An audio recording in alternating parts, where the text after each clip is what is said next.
Hello friends! I'm pulling back the curtain a little bit with this video, so I hope you forgive me for the more casual setting. It's time for a new project. I'm going to attempt to achieve a screen-accurate recreation of an outfit from the 1995 BBC Pride and Prejudice miniseries, specifically this one, worn by Colin Firth as Fitzwilliam Darcy. I'm leaping into the unknown in a few different ways here. I've never recreated a movie costume before, and I've only ever made women's costumes before, and the Regency is still a relatively new era for me.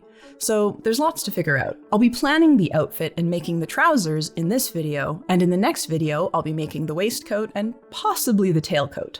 So let's go.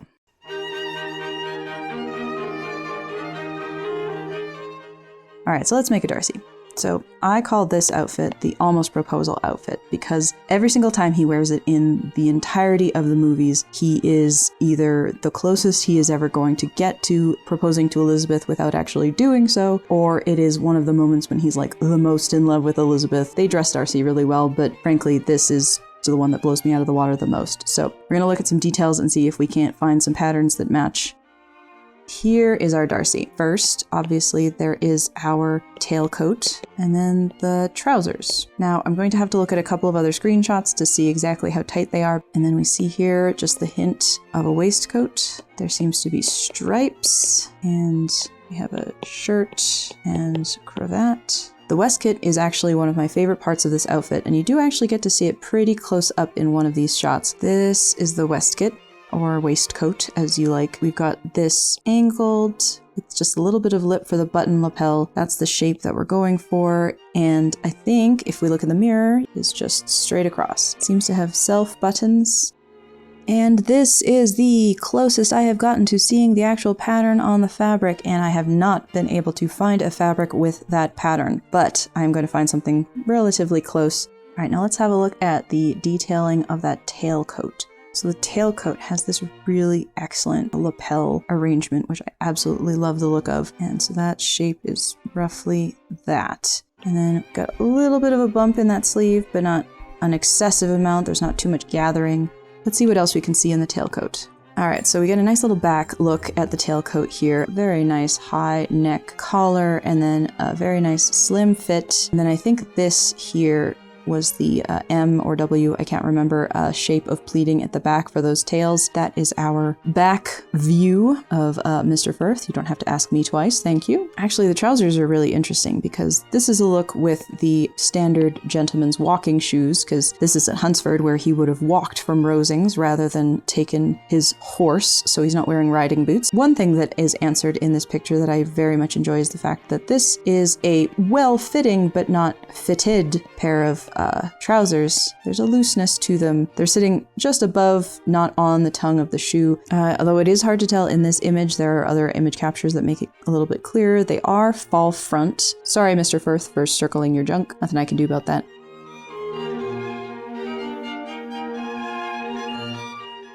All right, so we have our mock-up Darcy look for me, a lady gentleman.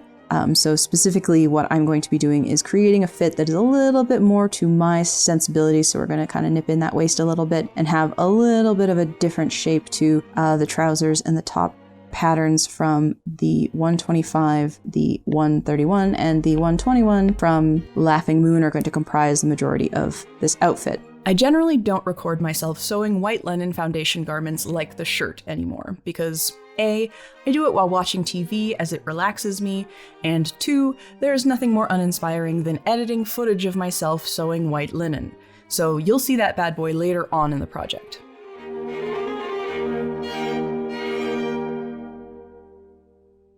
Because trousers was a garment that I wasn't used to making, I got swept up in getting it right, and I forgot to think about what the video should be about.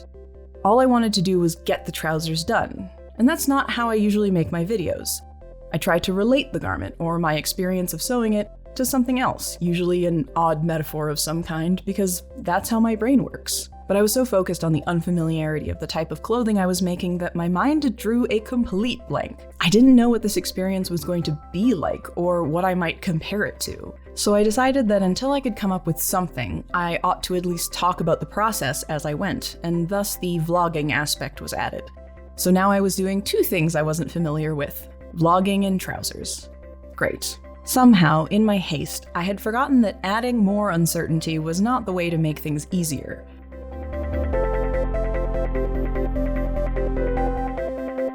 All right. So, I've decided to opt for the somewhat radical notion of actually reading all of the instructions prior to making any of these garments. I've pulled up the Laughing Moon pattern on my iPad. I'm going to read through the instructions, and then I'm going to cut out a mock-up to get the fit right. I don't know. I'm not sure if this is going to work. I have some trouble with spatial reasoning when it comes to reading instructions. This vlogging thing is definitely still something that I'm working on. I don't do it that often, so apologies if I've either gone on way too long, or this section is unusually short, because I've had to cut out a bunch of the chaff. I'll talk to you soon.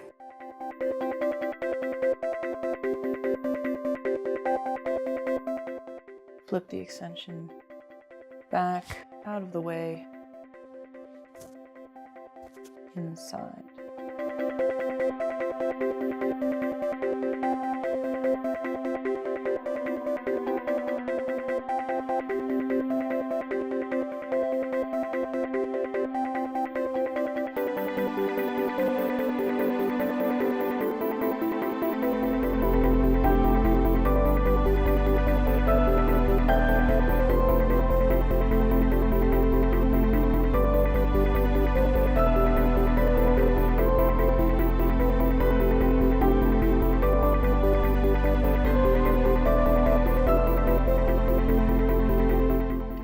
I've looked at it 5 times. You'd think I'd be able to sort out which sides I'm supposed to be sewing, but no.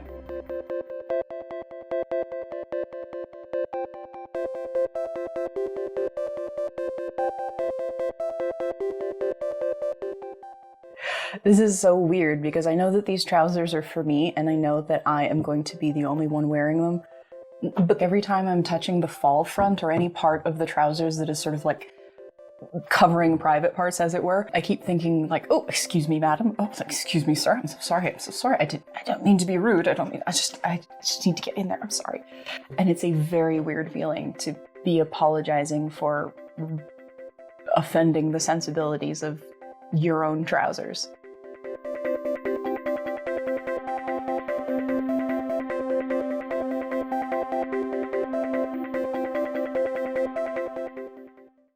Alright, so these are the finished mock-up trousers. They're kind of big because I specifically cut them a size larger than the pattern indicated for my personal body measurements, and that was so that I could get a good idea of kind of what allowance was made for the fact that these are made for somebody who has a smaller difference between the narrowest point of the waist and the widest point of the hip than I do. This pattern definitely fits a little bit better in the hips than it does in the waist. The waist is much bigger than it needs to be. So my original thought was to just alter the pattern enough so that the waist would narrow and maintain the width of the hips. And also I need to shorten it just a little bit because you can see that rise, if I kind of, there's a lot of room there. Even if I sit down, there's an awful lot of room there that I don't need. So that was my original plan. But then I grabbed the fabric that I was going to use for the trousers off the shelf this morning. And this fabric is stretchy. Not wickedly stretchy, but definitely it has some elastane or something in it. And so, weirdly, despite the fact that this is not what I had wanted, it's kind of a weird blessing in disguise, because if I were to use a straight up and down weave fabric with no stretch, I would have to make more specific alterations to the pattern to make the waist hip measurement work out, because I have the waist size of one pattern and the hip measurements of another pattern or another size, and that means that it would be a little bit of a finessing game, whereas the stretch means that if I make the smaller size of pattern, the hips will be able to stretch just a little bit, because there's some room in the hips right now, not a lot, but there's some. So if I were to go a little bit smaller, the stretch is going to take care of that hip fit, and I don't have to worry about that, but I can get the smaller waist fit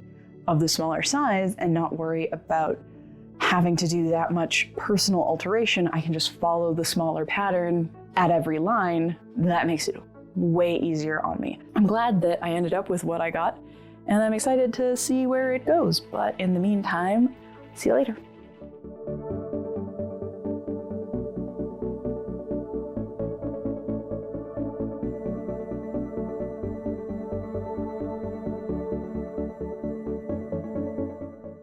So today is the actual trousers day. I've already cut out the pieces, including the interlining and the lining and things like that, so it should go a lot faster even than the mock-up, which I gotta admit went pretty fast. Like, I was pretty impressed with that. I'm gonna be assembling the pieces that I cut out previously, including all of the interfacing. Weirdly, I found some interfacing that I think is supposed to be able to be iron-on horsehair interfacing. So we'll see if the glue is still any good on that. It's super old. I'm probably about the third person to own it. It's been sort of passed along. So we'll see if that works. And if not, you know, I'm just gonna be assembling the pieces the same as I did with the mock-up. So that's what I'm gonna be doing today. I'll update you as I go along because this is going to be an interesting one. It's the first time I've ever made like proper trousers for myself, so let's see how it goes. Okay, so now we're at the moment of truth. Iron is heated. Glue side down. Let's see if this actually works.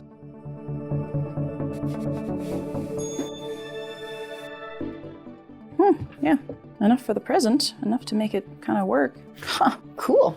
All right, yeah, that's pretty awesome. All right, now let's get to the rest of it.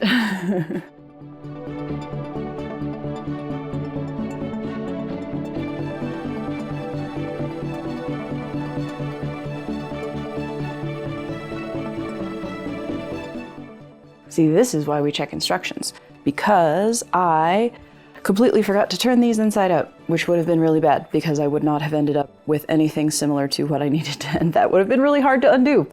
So yeah, let's do this again, shall we?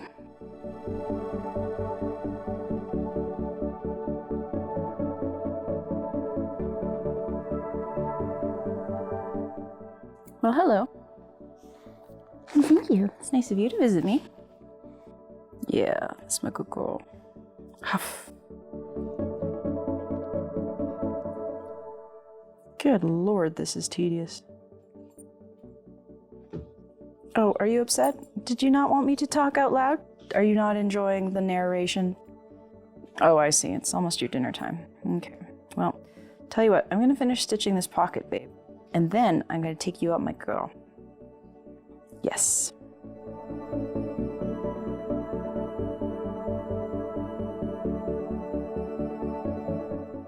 So that's that front edge.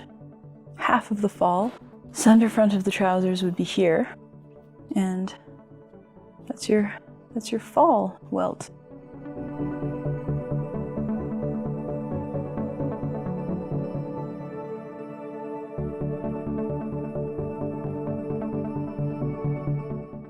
It is now time for geometry for the insane.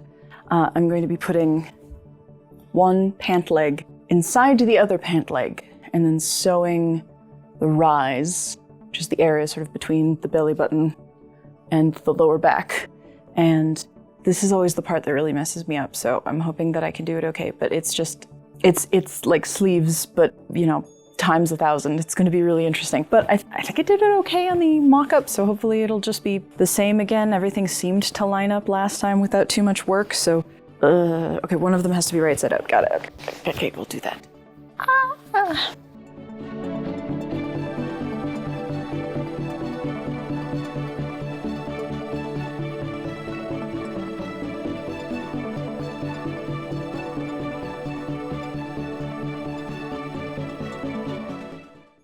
We're reaching the end of our little adventure, which means that I have the confidence that it's going to go very quickly and take next to no time at all. And in fact, this is a lie. This is something that I tell myself and then quickly get bored or tired or angry when it's taking just a little bit more time than normal. So what I've got left to do on the trousers is attach the waistband and a back gusset. And from there are still buttons, buttonholes, lacing holes, and hemming.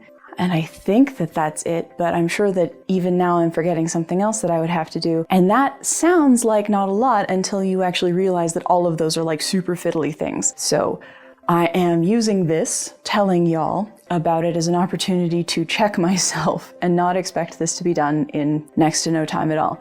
So we'll check back in a little bit. Then it came to editing. I didn't have a script, I hadn't really recorded an introduction or explanation, so what was this video? Editing relies on you knowing why the video is being made and what it is saying. I spent 3 days doing just about anything else because I was so thoroughly uninspired by what I had recorded. It was just footage of me, mostly my hands or the back of my head, sewing trousers, very occasionally remembering to talk to the camera. So far, I've done up the 3 buttons here. The waist is still a little bit looser than I would like, but it does have this gusset at the back that when I get the eyelets in, I'll be able to tighten it a little bit. I've got the buttonholes to the fall front, and my experience with the mock-up was that when I put the buttons where they were supposed to be, the buttonholes became a little bit too loose. They sort of sat like around here and kind of created this unsightly little kind of pouch looking thing. I'm gonna set the buttons just a little bit higher, so I'll sew those buttons on, get the buttons on the side pocket pieces, and then I've got to hem them, and then oh yes, and then the eyelets and the lacing at the back. See, this is what I'm talking about. Regardless, I think so far we're doing an okay job. I'm super excited about these. They feel really good, they feel really cozy, they feel really soft, and I'll check in with y'all later. I have a YouTube channel, so I have a healthy amount of narcissism, but even I know that just because I made something doesn't mean that people will be interested or that it's worth putting down to posterity. Was there anything in this huge marble lump of a video that would be chipped into something worthwhile? Was I being way too pretentious? Was it wrong to expect each video and project to evoke some kind of metaphorical resonance or historical insight? After going back and forth a few times along those lines, I ended up feeling pretty lost at sea. Was this an uninspired video or idea, or was I just having a bit of writer's block and everything was fine? Then I decided that the best thing to do was just talk about it. I've always maintained that this isn't a channel for tutorials, but one that talks about my experiences. My experience with this garment was mixed. The trousers turned out great. I took the time and ended up with a pair that I like so much I've worn them out of the house several times this week, including the first time by accident. The video itself, I'm not so sure. Even now, I don't know how I feel about it. But sometimes you've just gotta work with what you've got. And this week, I'm uninspired and unmotivated, but making a video anyways.